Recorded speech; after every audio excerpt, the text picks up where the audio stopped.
Alright, look, I've been pretty critical with my videos lately. Picked apart some of Super Smash Bros. Ultimate's biggest issues? Done that. Talked about its worst designed characters? Yep.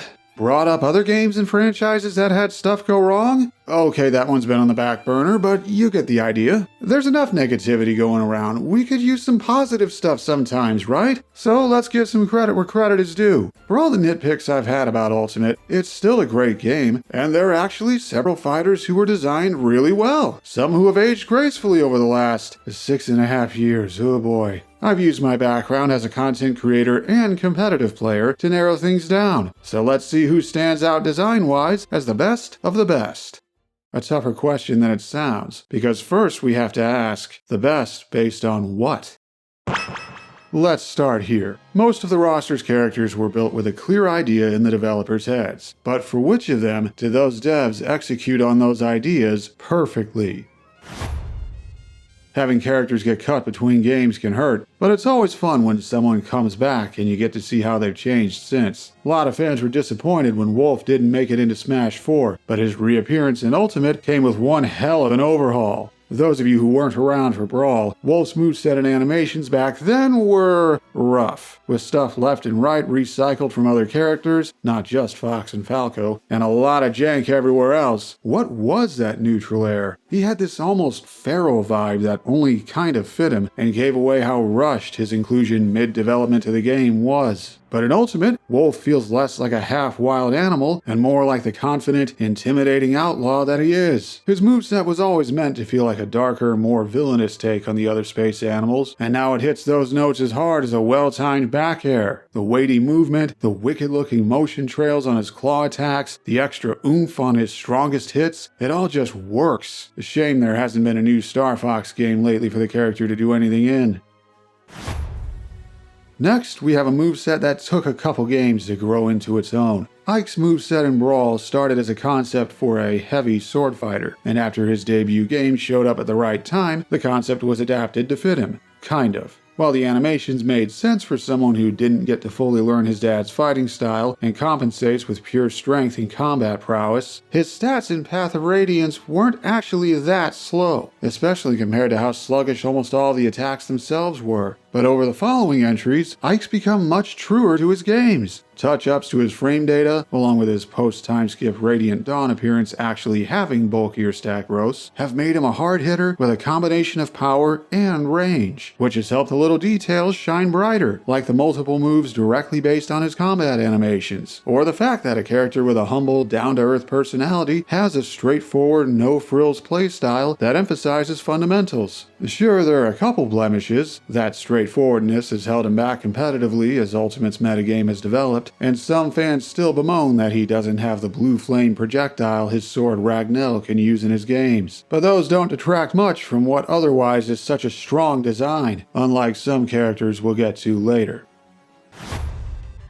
Characters in Smash have followed different design styles, evolving over time from the simplistic movesets of Smash 64 and Melee to the intricate character-specific mechanics of modern newcomers. Smash 4 was where that shift truly started, and no one embodies that more than Mega Man. While past characters were always inspired by their source material, the Blue Bomber was designed piece by piece to feel like he walked right out of his classic NES games, with a model and animations directly based on the old 8-bit sprites, an arsenal of attacks from his entire lineup of games, and his trusty Mega Buster mapped to his jab, forward tilt, and neutral air. His iconic run-and-gun gameplay carries right over, including a focus on proactive projectile setups instead of just sitting back and zoning. He wants to keep moving forward. Even his physics feel exactly like his games, complete with being able to stop on a dime in midair. In fact, so many fans were blown away by how intricate Mega Man's design was that a lot of fan-made newcomer concepts, and some official ones from other platform fighters, have taken after him. Which has come with problems, since you can't always cram references into a moveset without understanding how to do it and where it does or doesn't work. But for Mega Man himself, it definitely works.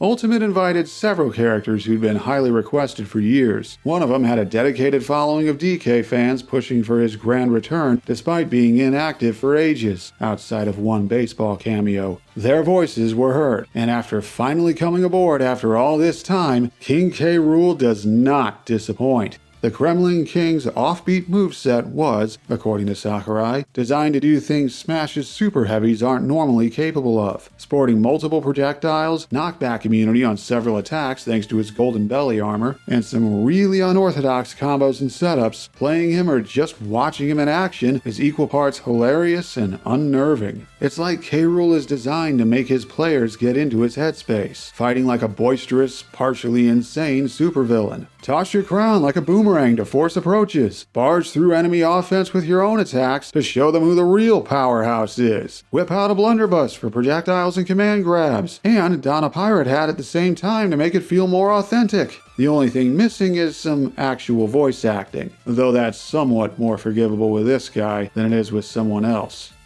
Before we move on, a couple honorable mentions. Princess Peach's moveset threads the needle between elegance and backbone, with an easy-to-understand gimmick that hides a lot of mechanical depth, and a wicked execution barrier, mind the hand pain. But after new source material dropped recently, Peach's current Smash design might start showing its age, depending on what content from Showtime sticks around.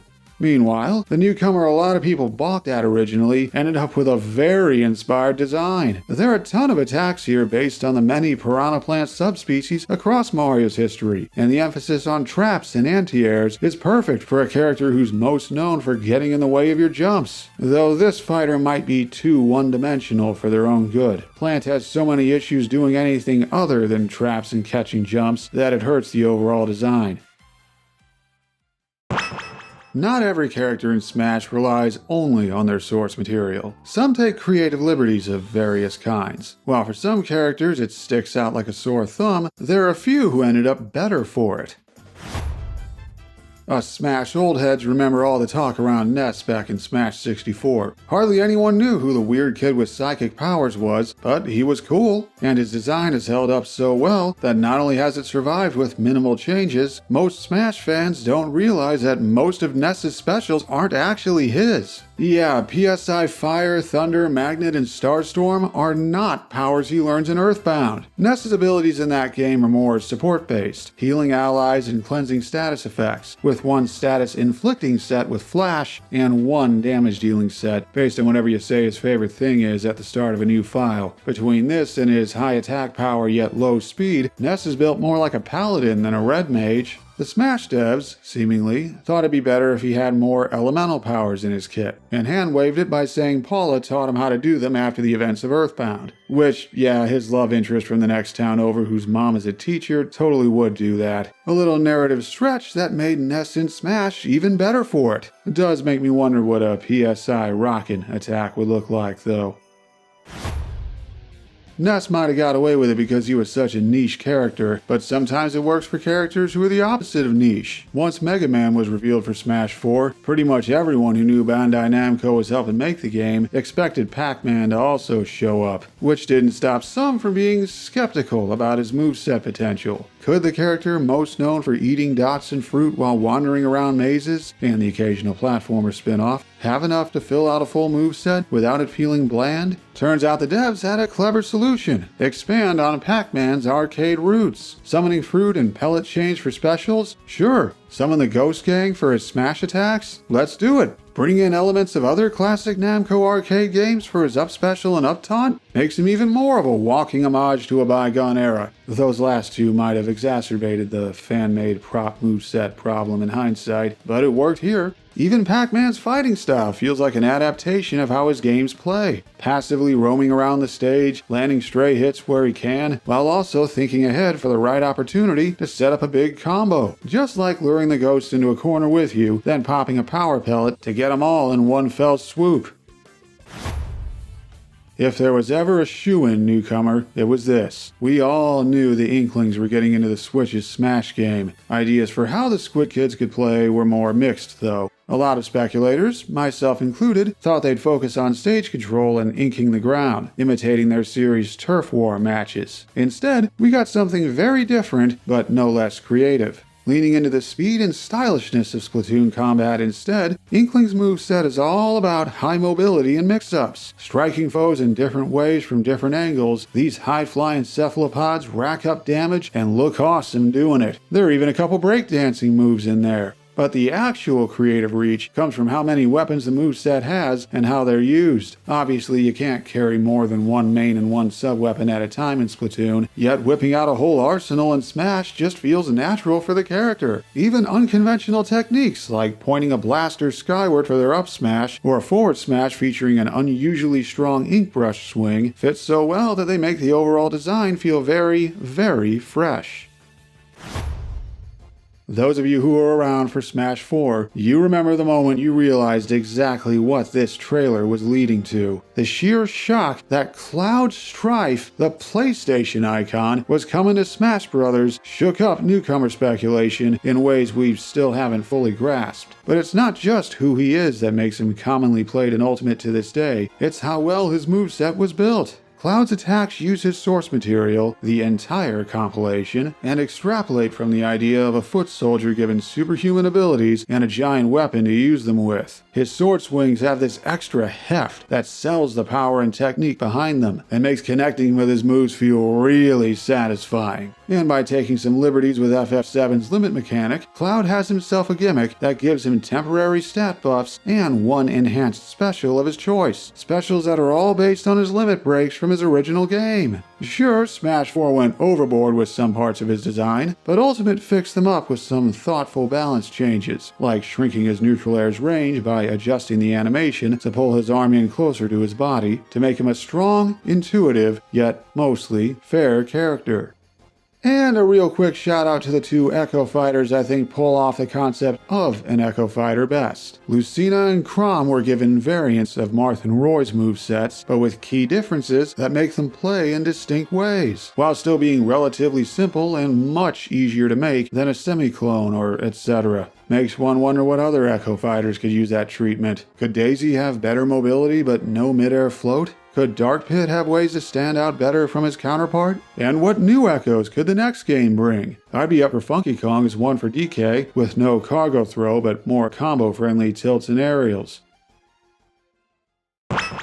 Ultimate may have some awesome designs, but it also has a few who fall just short of that. Let's acknowledge them too. The characters with one serious blemish that drags their design down from truly great to just very good. Bowser's got a strange history in Smash. His original depiction in Melee was more of a hulking monster than his actual self, but a refresh in Smash 4 reworked the Koopa King to be more in character, standing and running upright, using punches and kicks as often as claw swipes, and mostly being more like himself. In fact, Smash 4 is also where Bowser, along with DK, helped codify the design for an entire platform fighter archetype. Grapplers have been part of fighting games for ages, but any representation in Smash before then was often accidental and built around chain grabs and infinite loops. But Smash 4 Bowser, after some buffs, helped cement what a grappler looks like in a setting where everyone has 4 directional throws and more freeform movement, with default throws that work particularly well for combos and or knockouts, and a big scary command grab for one of his specials. But despite looking and feeling like himself now, something important is still missing.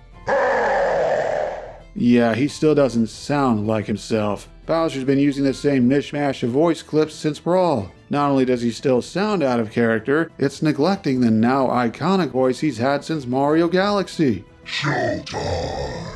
If Smash 6 can work that in, it'll go a long way.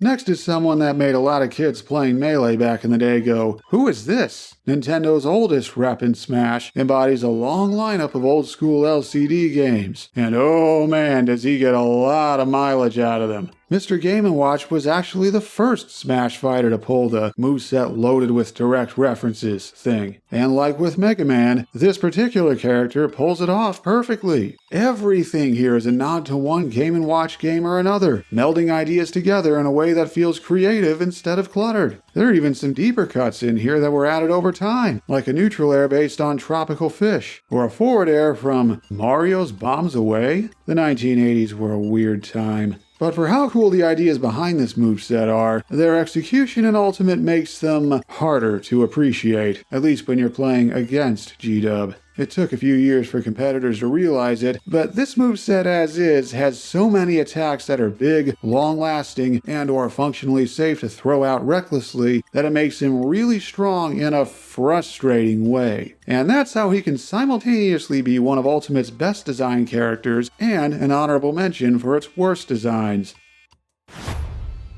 We saw a lot of talk around Xenoblade Chronicles 2 leading into Ultimate. Felt like a natural fit to get a newcomer, until timing became a problem. But the second Fighter's Pass gave the devs a chance to salvage foes' hopes anyway, with a twist. Most expected a design where Rex was the main fighter and Pyra and or Mithra supported him. Some implementation issues with that led to the Aegis taking point instead, and the devs, mostly, nailed it. Smash has had tag teams before, but Pyra and Mithra are the series' best example yet of a stance fighter. All of their regular attacks have the same base animations, but with different stats and properties. Pyra's power and range contrasts with Mithra's speed and combo prowess, while their specials, based on their individual blade arts, are completely different, giving each of the pair their own roles to play. And since they're canonically two halves of one entity, having them swap who's in control whenever they want makes perfect sense. But they fall just short of realizing their full potential because, well, like a majority of Fighters Pass 2, they ended up overtuned. Since their weak points aren't very pronounced, especially Mithra's, they don't end up swapping based on the situation as much as they were meant to, which means the entire premise of their design gets underutilized, unfortunately.